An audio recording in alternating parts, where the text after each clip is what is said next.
चार लोग मान रहे हैं, भगवान से विमुख हो जाता है। और जब गुरु कृपा होती है तो चाहे पूरा विश्व नमस्कार करे, उसका कोई असर नहीं होता, क्योंकि गुरु कृपा कवच होती है। तो हमें लगता है प्रगट गुरु की आवश्यकता है।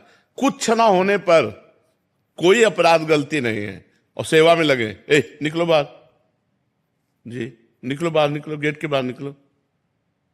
अब आज्ञा हुई तो तुरंत गेट के बाहर निकले, तुरंत सिटकी नहीं बंद, ताला लग गया। अब बाउंड्री से जाके महाराज जी कोई गलती हो तो क्षमा कर दो, हमें सेवा दे दो। मतलब अब इसका अहंकार कहाँ है, अब इसकी क्षमता कितनी है, अब ये कितना सहनशील है। ऐसे वो बाद में समझ में आता था, उस समय तो केवल जलन होती थी कि क्या गलती हो गई, क्यों गुरुजी ऐसा कह रहे। मतलब ऐसे नहीं कसा गुरुदेव ने, ऐसे चूंकि बच्चापन से बाबा जी रहे और सन्यासी रहे, तो महाराज जी को लाना था एकदम निरहंकार दैन्य भाव में। प्रिया प्रीतम के प्रेम में तो दैन्य चाहिए।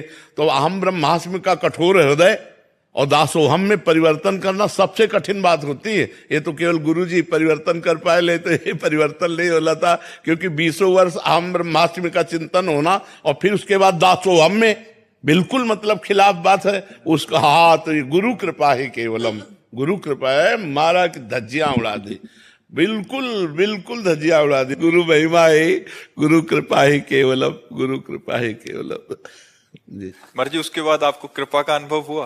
अरे प्रतिपल उसी समय कृपा का अनुभव होता था कि मेरे गुरुदेव कितने कृपालु हैं। जिस रज को ब्रह्मा शिवादि याचना करते हैं, किशोरी तेरे चरणन की रज पाऊं, उस रज को उड़ उड़कर हमारे मस्तक पर लग रही है। हमें ब्रजवासियों की चरण धूलि में लौटने का सौभाग्य मिल रहा है। अगर ये कृपा न होती तो जिंदगी में न कर पाता है।